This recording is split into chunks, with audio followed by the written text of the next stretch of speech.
Here's a story about two podcasters. They are talking about interesting takes. Hi, this is Ethan from Interesting Takes. This is Justin from Interesting Takes. Kind of stole the Brady Bunch theme there for a little bit. And there's nothing wrong with that. Yeah. I dare them to try to come at us with both guns blazing. Well, I don't, but if they do, that'd be pretty funny. So, Yeah. anyways, today's topic is magic tricks. And this idea started from when I first was watching a video and I see this like guy dressed up like a Shaolin monk, drilling his own head on a YouTube Mm. video as part of a Was trick. was he a white guy? Yeah, he was a white guy, Okay. Yeah. but I mean, hey, he's drill like he's using this drill. And I'm thinking I kind of don't like those type of magic tricks as much. You could really categorize magic in two categories. One is like the like tricks that don't appear to put your life in danger, like card tricks. Yeah. And another type is just, like David Blaine would eat Right. glass. Like he would uh walk up to a celebrity and then do his trick and then start eating the celebrity's glass or whatever. And it just like I just don't see the appeal to those type of tricks. Or Yeah. just being there. Playing around with fire. Um, which that actually kind of reminds me of a funny story. I went with two of our mutual friends. We were at a bar, and there was like a little area outside that had like the dumpster, and it was like this. I guess it was owned by the bar somehow. And we saw all this commotion going on, so we went back there, and we're watching this pretty cute girl in nothing but uh bikini and like a swimsuit basically, and it was a two-piece, uh playing around with these uh things that were on fire. So it was sort of like you hold on to them at one end, and then at the other end there's like sort of like a ball, like a kind of like a mass of something, but it's all held together in like a cloth, but the other end is lit and it's on fire, right? And she probably soaked it in maybe gasoline, and she's doing all these tricks, kind of swinging them around, and it was pretty good. It was impressive, and we're standing maybe like 5 feet away from her. And we get back in the bar when she finishes, and me and these guys, we started to talk to her, and then she said, "I am so fucked up on perks right now." We were like 5 feet away from her. So That's very dangerous. yeah, yeah, no kidding. And so that's the kind of thing like David Blaine seems kind of like a freak, he seems like somebody who would indulge in things like, ketamine. And that's just because of his stage act, and how he presents himself as this like occult kind of, magician. And so I would be pretty afraid to be like in the vicinity, like a general vicinity, even where I'm 20 feet away from him and he's doing something, depending on what it is. But there's the aspect of your own safety and it being dangerous. And then there's just the aspect of it being gross, swallowing frogs, throwing them back up, swallowing lizards, swallowing rats, swallowing toads, Poking ice pick slugs. through his arms, Yeah, swallowing yeah, needles. Yeah, needles. because that's the thing I was thinking. I remember maybe watching a couple of his YouTube clips where he's at like a celebrity's house, right? Yeah, Or he's with Michael Jordan or he's with someone, and sometimes he does a card trick, and like I know these are tricks, and I know he's it's like pretty safe probably most of the time, or at least like the method is safe, Yeah. but you never know. It's kind of like the Crow with Brandon Lee, with the gun. It's like you just can't be 100% sure about the No. safety of what you do. And like I'm just imagining, okay, he's eating glass, he's eating some guy's cup, right? And then the glass like gets lodged up his mouth and it hits an artery. Oh And man. you just like you don't want to be there when that happens, No. like Yeah.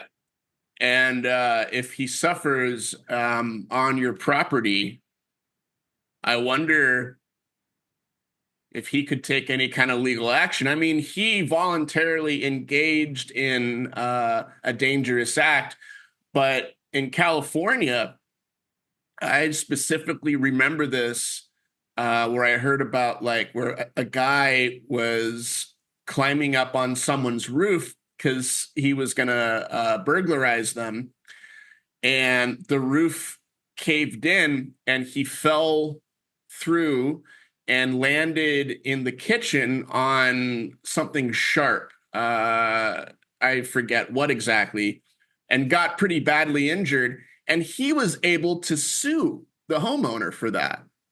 I mean, that's kind of crazy to me. But God knows what David Blaine has up his sleeve. I mean, we're talking about like $1 million venture. I mean, he's going to have high stakes in the pocket, legal team that are going to know exactly, um, you know, how to sue somebody, and it won't even matter what the situation is.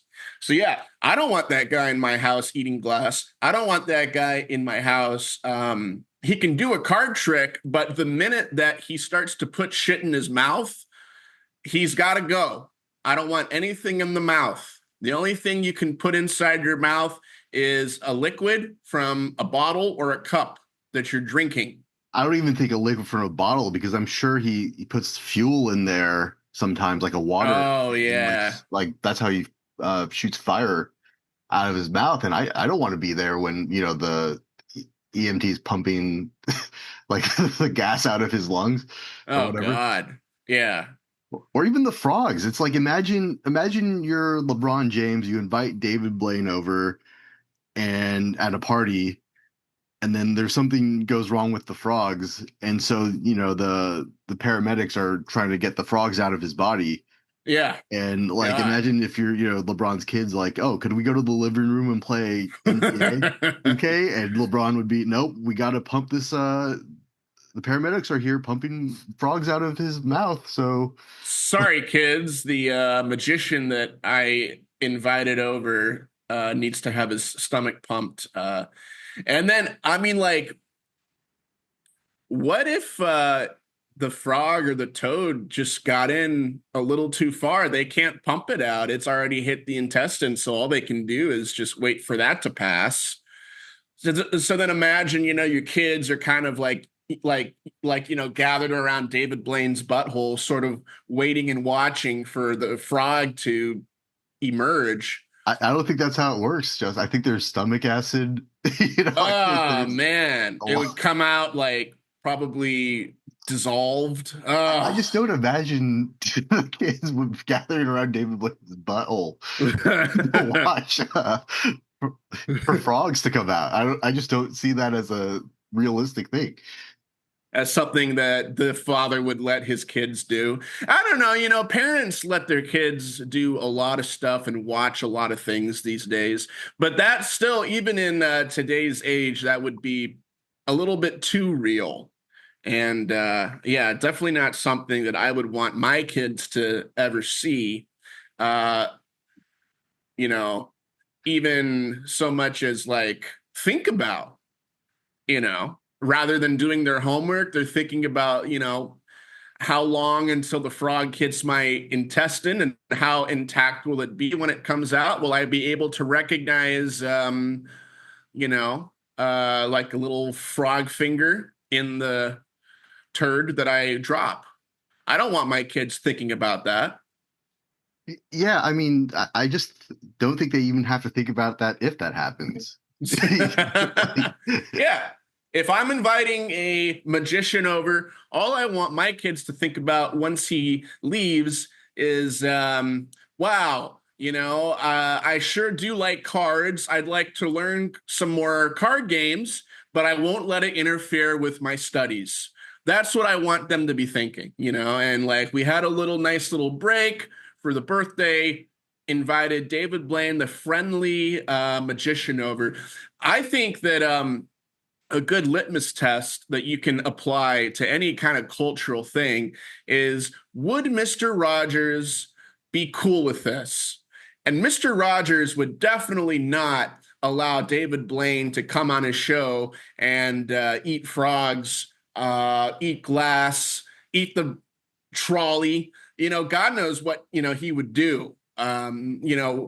Put himself inside of like he actually did do this. He put himself inside of an ice block for multiple days on end. So I mean, I'm just imagining him in the middle of the neighborhood of make believe, right by Henrietta Pussycat's tree. It's sorry about that. Inside of this ice block, and she's all confused. Meow meow meow meow meow. Why is he meow meow inside of that ice block? Who's he trying to meow meow impress? And well, that it's and clearly not that's her. Yeah. and that's a good question. You know, Scaring Daniel Striped Tiger. He's got to be comforted the entire show. And I always hated those moments. They were so boring when Lady Aberlin would have to come over and tell him that everything's okay. And I didn't we were kind of veering off topic here. We can get back on track, but I do want to. I always did not understand. Daniel Striped Tiger was a kid, yet he lived alone inside of a clock. Where were his parents? You know? I, I have no idea. Because well, I mean, he didn't even. He kind of looked more like a lion, if anything. If I remember clearly, he didn't have like the stripes No, that you were couldn't. visible. Yeah, you couldn't really see his stripes. And he wore this watch. And I think it was because he was living inside of a clock, you know, uh, like he's obsessed with time. But I mean, I think that, it could be like, wow, where has all the time gone? At one point, there was a moment where I could speak with my father, who's a tiger, and my mother, who might be like an unstriped tiger. This is why I came out the way I did. But where did all that time go? It's disappeared. Honestly, Um, I did like the tiger more than the human puppets. Some of them were kind of creepy looking. oh, well, yeah, Lady Elaine. That's probably who you're thinking of. Am I thinking? Yeah, I'm probably thinking. Is she the one with like the like the big nose and kind of like Yeah. scary face? She was always up to something. She had a boomerang and she'd throw that around and it would cause all kinds of trouble. I think the absolute scariest thing I've ever seen, and maybe when we put this in post, we can show the actual, image of it while we run this. Uh, she was having this fantasy where she grew into adult size, like person size, yet it was still Lady Elaine. So the giant head, it was like big. And she was kind of running around that little area. I mean, like, imagine that you're, working somewhere or just going somewhere in general where you happen to have to like appear for, whatever it is. And then they come up to you and they say, so you're going to start to see this person here every day. And it's that. you know. Yeah, well, I don't know much about, I don't remember much about Mr. Rogers, at least as much as you did. Like the main thing I remember was him, like he would always come in with a colored sweater, Yeah, and then he would change the sweater to a different color sweater. And right. I just wondered, was there like a method to that? Like, was it always changing into a particular color, or was it just kind of random? I think it was kind of color coded. Um, yeah, I think that there were a lot of hidden messages that he was putting across in that show, and the colors definitely had something to do with it. Like the red pill and the blue pill. I think he was kind of a forerunner of all that kind of philosophical stuff. Like, take the red pill, you go to the neighborhood of make believe. You take the blue pill, I'm just going to leave the house and walk over to the local deli and watch them cut up meat, you know? Yeah, because that's what people had to do back in the day before internet. They had to just, well, for entertainment, I'm gonna walk up to my local deli and Right. just watch them Yeah. cut up meat instead of doing anything else. And they would let you into the back a lot more often. And well, it's because they understood, God, I mean, so many people are bored.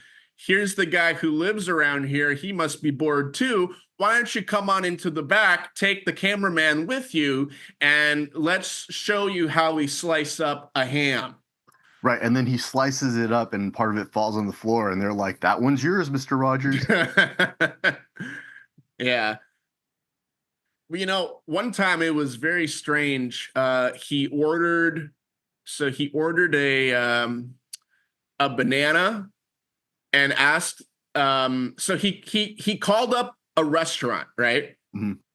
And he asked them to peel a banana and then wrap a piece of cheddar cheese around it. And that's what he wanted for lunch.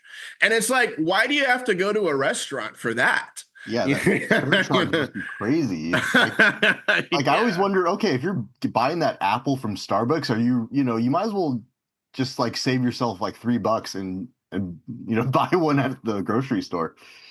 Yeah, people are pretty silly sometimes. Well, yeah, and you need a restaurant to make a banana and cheese raw cheese thing. Like you Yeah. need someone else to do it for you. It's like, Right. And never mind how that tastes. I bet it's very strange. He's a strange guy.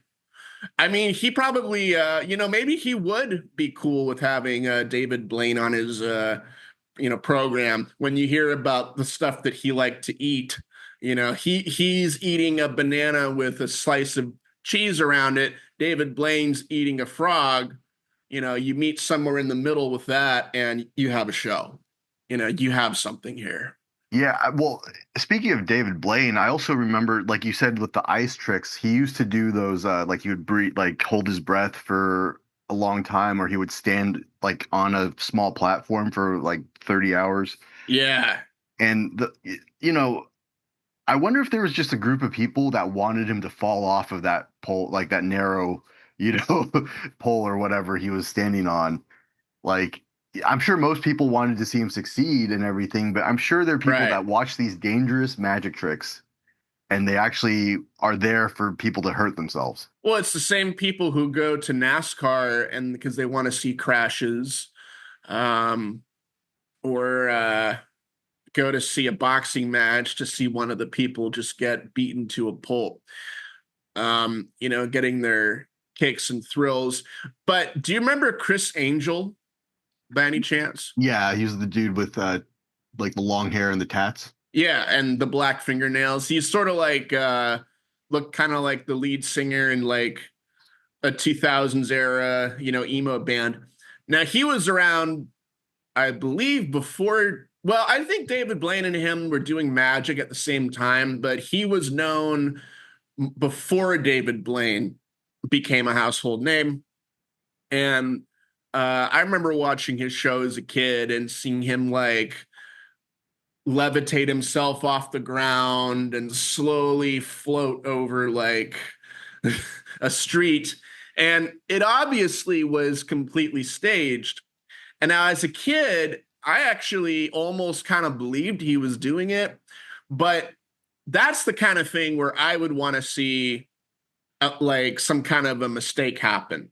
Because the fact that you're trying to pass that off, that it's real, is really an insult to the intelligence of your audience. So I would have wanted to see something bad happen to Criss Angel over David Blaine. I know David Blaine probably stages a lot of things too, but I don't think he was quite as bad as Criss Angel.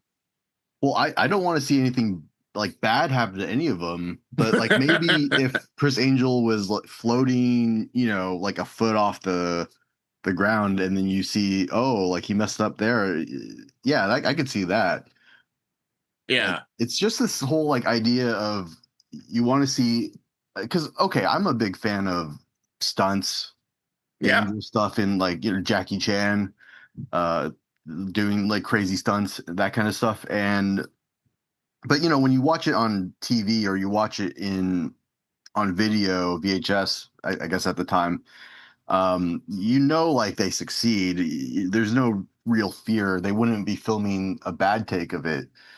But I'm just saying, like when you're going into a live show and you're watching like acrobats uh, do stuff without a net underneath, Yeah. that kind of stuff. It could be dangerous.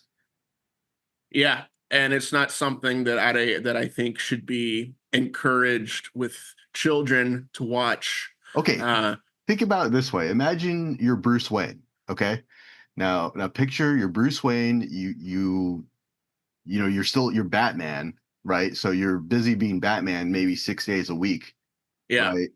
And you're like, well, man, I really need a break from being Batman. I guess I'll Well, go to this circus with these right. acrobats that do stuff without a net, right? Yeah, right. And then you find a date, you go to the circus With Nicole Kidman. with Nicole Kidman, and you're just chilling there. You're having a good time, and you're seeing this act that does the flying Graysons without the net, Right. but they little beknownst to everyone else, Tony Zuko comes and he's cutting up the net, chopping it up so that Yeah. it might break. Yeah. And so when on your day off as Batman, you witnessed a murder Yeah. or two. You witnessed two murders. I mean, does he really even get a day off? Crime never rests. The Joker is up to shit 24/7. Yeah, that's true. You gotta. I mean, Not sometimes I would just like let Superman take care of it or something, but Yeah, not to mention Clayface. That guy was dastardly. And I mean, see, that's the kind of villain that I think is better suited for Superman to fight, this sort of supernatural sci-fi kind of edge. Clayface, Man-Bat, Killer Croc, these kinds of villains. It's already just such a drag having to go foil the umpteenth bank robbery by the Joker and the Riddler, who, for whatever reason, keep breaking out of Arkham. I would be so pissed if I were Batman and we have this facility where we're putting all of our villains, yet somehow when they're in there, every time they are either breaking out or they're forming some kind of a like an alliance with each other, or like somebody goes into the place and comes out with uh, it's the opposite of somebody smuggling drugs into prison. Here they're smuggling, a weapon or just like, something out of Arkham. And I would just be pissed if I were Batman, because after all the time that I spend putting away these guys, foiling their plots, you can't seem to contain them, you know? yeah, they have a big containment issue in Arkham for sure. Yeah. Yeah. Like, yeah.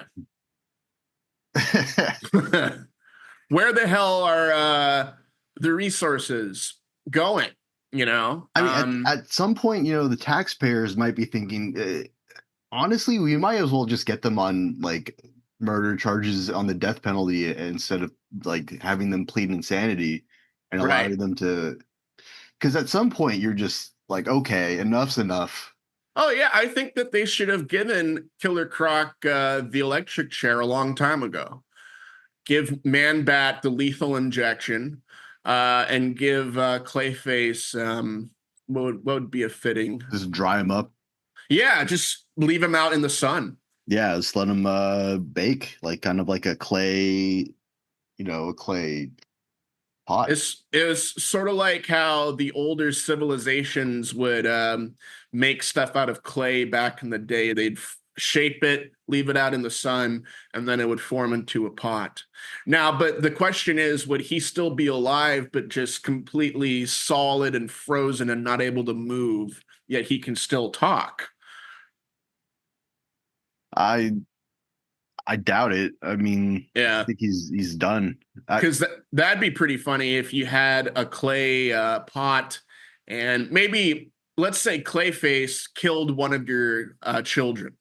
And so to get back at him, you had Batman leave him out in the sun and he dried up into the shape of a pot. And then you're going, I'm going to drink out of you every single day, my coffee. Um, and while I look at a picture of my son who you had killed. And Well, so at that you're, point, you wouldn't be drinking coffee. I'd be like, just like peeing in that pot, kind yeah, of you like could, old you could school. do that too. But it's really kind of a dominance thing for sure when you drink out of it.